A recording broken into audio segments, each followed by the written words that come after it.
कि मुझे छोड़कर उसने सोचा कि उसकी यादों में हम दर दर भटकेंगे, कि मुझे छोड़कर उसने सोचा कि उसकी यादों में हम दर दर भटकेंगे, लेकिन शायद वो भूल गई हम भी भोजपुरिया राइटर हैं, ढोड़ी से गिरेंगे और लहंगा पे अटकेंगे। आज के ये जो हमारे शब्द है ये लिखे हुए हमारे आज के मेहमान के, और ये मेहमान किसी परिचय के मोहताज नहीं है, क्योंकि देश का बच्चा बच्चा इन्हें इनके मुंह पे गाली देकर जाता है। तो स्वागत कीजिए हमारे शो में। सर स्वागत है आपका हमारे शो में। सबसे पहले अपना नाम बताइए। जी सौतेला। किसका ठेला? सौतेला जी, बहुत बहुत स्वागत है आपका हमारे शो में। और सबसे पहले हम पूछेंगे आज हमारे स्क्रीन पर जो क्वेश्चन है सौतेला जी से। तो सौतेला जी, सबसे पहला प्रश्न हम आपसे पूछना चाहेंगे वो ये है कि कहीं ना कहीं भोजपुरी भाषा अपने अच्छे एंड साफ सुथरा गानों के लिए जानी जाती थी, एक समय था। आखिर ऐसा क्या आया आपके दिमाग में जो अचानक से आपने भोजपुरी को छीन रही की तरफ मोड़ दिया? देखिए, भोजपुरी इंडस्ट्री का जो इतिहास है वो बहुत पुराना है। हमारे परदादा भी राइटर था, हमारा दादा भी राइटर था, हम भी राइटर है, मतलब विरासत में मिला है हमको लेखिकी। जी। लेकिन जो हमारा सोच था वो बहुत अलग था। हम हमेशा से सोचते थे कि हम कुछ ऐसा करेंगे जो हमारे पूरे खानदान में कोई ना किया हो। यही सोच के साथ हम भोजपुरी इंडस्ट्री में अपना कदम रख दिए। और आज देखिए, भोजपुरी पूरे दुनिया में अश्लीलता में 1 नंबर पे है। किसके बदौलत? मेरे बदौलत। भोजपुरी में अश्लीलता कोई लाया तो वो मैं लाया हूँ, और मेरे बदौलत आज भोजपुरी पूरे दुनिया के कोने कोने में बजता है। कोई शादी बिना मंत्र का हो सकता है, लेकिन बिना हमारे लिखे गाने का नहीं हो सकता है। जी। आज चले जाइएगा, पूरे उत्तर पूर्व भारत का बच्चा बच्चा हमको मुंह पे गाली देकर जाता है। क्यों? ये कहीं ना कहीं एक बहुत बड़ा अचीवमेंट है हमारे लिए। अच्छा, एक बहुत इंटरेस्टिंग क्वेश्चन है। आए दिन आपके ऊपर गाना चोरी का इल्जाम लगते रहता है, इसके बारे में आप क्या कहना चाहेंगे? देखिए, ये तो सरासर गलत इल्जाम लगाया जाता है हमारे ऊपर। भोजपुरी इंडस्ट्री आजकल सिर्फ 9 गो शब्द से चल रहा है, आपको पता है? लहंगा चोली, देवरा ढोड़ी, सैया जी, राजा जी, यार भत्तार, रंगदार, बस ये 9 गो शब्द है जो पूरा भोजपुरी इंडस्ट्री को भी लेकर चल रहा है। हमारे बदौलत आज देखिए भोजपुरी छिनरई में 1 नंबर पे है, ये आप बात जानते हैं। तो कहीं ना कहीं ये जो 9 गो शब्द है इसी में पूरा अश्लीलता फैला हुआ है। ये 9 गो शब्द का यूज करके पूरा जितना भी राइटर है अपना अपना गाना लिखता है। तो मान लीजिए हम भी वही वर्ड यूज कर रहे हैं, सामने वाला राइटर वही वर्ड यूज कर रहा है, तो कहीं ना कहीं हम लोग का सिमिलरिटी तो हो रहा है ना। तो लोग ये बात समझता नहीं है, लोग हम पे गलत इल्जाम डायरेक्ट लगा देता है। काहे कि जब गाना same to same common point निकल जा रहा है तो जाहिर सी बात है गाना एक जैसा दिखेगा। तो ये बात गलत है। गाना चोरी किया नहीं जाता है, खासकर भोजपुरी इंडस्ट्री में गाना सिमिलर दिखते हैं लेकिन असल में वो है नहीं। हम तो फेमस है तो हमको बदनाम करने के लिए सब किया जाता है। ये कहीं ना कहीं साजिश है हमारे ऊपर। गाने से याद आया, आप ये बताइए कि आपको एक गाना लिखने में कितना टाइम लगता है? देखिए, हमको तो आधा घंटा में लग जाता है वो गाना लिखने में, बस आधा घंटा। लेकिन ये तो आप फेंक रहे हैं, ऐसा पॉसिबल ही नहीं है। क्या है, आपको विश्वास नहीं हो रहा है? का बिल्कुल नहीं। अभी लिख कर दिखाते हैं। आप हमको एक शब्द बताइए, अभी आपके सामने वो गाना का मुखड़ा लिख के दिखाते हैं।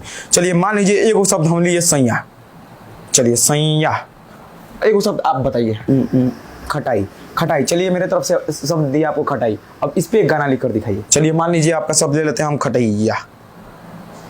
ठीक है, खटाई। चलिए, अब देखिए, हम बस 2 मिनट में हम आपको एक गाना का मुखड़ा लिख के दिखाते हैं। सैया के साथ बटकौड़। हाँ, देखिए, अब सुनिए। सैया के साथे रजैया में खटैया खैनी ए भैया जी। देखिए, मुखड़ा तैयार, 2 मिनट नहीं लगा हमको। गजब महाराज, मान गए, आपको टैलेंट तो है आप में। हम बता तो रहे हैं भोजपुरी इंडस्ट्री आज 1 नंबर पे अश्लीलता में, क्यों? सिर्फ हमारे बदौलत। अच्छा, ये छोड़िए, ये बताइए कि जो आजकल रंगदारी चल रहा है, रंगदारी वाले गाने बहुत ट्रेंडिंग में चल रहे हैं, इसके बारे में आपका क्या करना है? कहीं ना कहीं हमको लगता है कि ये हमारे समाज पे, हमारे यूथ पे गलत असर डालता है। आपका इसके बारे में क्या कहना है? देखिए, ये बात हमको कहीं से सही नहीं लगता है। आपको कैसे लगता है कि रंगदारी हमारी यूथ को खराब करता है? मान लीजिए आजकल का जो बच्चा है, जो बच्चा पहले 20 साल में कट्टा के देखता था, आजकल का बच्चा देख लीजिए 12 साल में साला कट्टा के साथ फोटो डालता है, हमारा लिखा हुआ रंगदारी का गाना डालता है उसमें। तो कहीं ना कहीं आपको नहीं लगता है कि जो काम हम लोग 20 साल पे सीखा करते थे वो आजकल के बच्चे 12 से 13 साल की उम्र में सीख जाते हैं? ये कहीं ना कहीं एक देशभक्ति है। अब आप पूछिएगा कि देशभक्ति क्यों? देखिए, मान लीजिए आज भारत पाकिस्तान में युद्ध हो जाए, तो आप तो जाइएगा नहीं लड़ने, क्योंकि आपको कट्टा चलाने आता नहीं है। हम तो जाएंगे नहीं लड़ने क्योंकि हमको कट्टा चलाने नहीं आता है।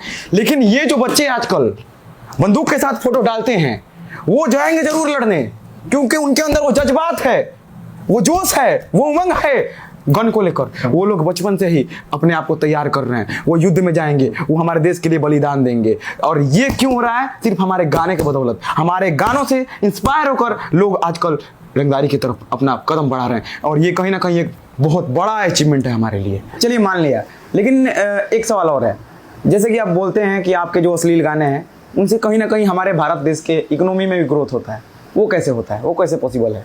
बिल्कुल बढ़ाएगा। देखिए सीधा बात है कि देखिए हम जो गाना लिखते हैं वो अश्लील होता है, ये बात आप भी जानते हैं। हाँ, और अश्लील गाने आप अपने घर के सामने सुन नहीं सकते, उसके लिए आपको क्या लेना पड़ेगा? हेडफोन लेना पड़ेगा। और हेडफोन कितना का मिलेगा? मान लीजिए कम से कम लीजिएगा 500-600 का, कम से कम का लीजिएगा ना, तो मान लीजिए उसमें जो टैक्स कटेगा वो कहीं ना कहीं भारत सरकार के खाते में जाता है, वो इनडायरेक्टली हमारे इकोनॉमी में जुड़ता है। और ये किसके बदौलत? हमारे बदौलत। ये कहीं ना कहीं हमारे देश के लिए एक बहुत बड़ा अचीवमेंट है कि हमारे बदौलत ही हमारे देश के इकोनॉमी में ग्रोथ हो रहा है। इनडायरेक्टली हो रहा है लेकिन हो रहा है। तो आप ये बात मानिए कि देश के बढ़ोतरी में हमारा भी हाथ है, योगदान है। अच्छा, एक और क्वेश्चन है, बहुत इंटरेस्टिंग क्वेश्चन है। आपका एक गाना था, आई थिंक बहुत फेमस हुआ था, बहुत सुपर हिट गाना था, वो अश्लील गाना था। गाने का बोल था कुछ ऐसा कि देवरा मरस अस्तर फिर कैलस ढोड़ी पलस्तर। इस गाने से आप क्या मतलब, आपका क्या तात्पर्य है, ये हमको बता दीजिए, हमारे ऑडियंस को बता दीजिए। देखिए ये जो गाना है, इस गाने का बोल काफ़ी आसान है, लोग इसको अश्लील बोलते हैं लेकिन ये वास्तव में अश्लील है नहीं।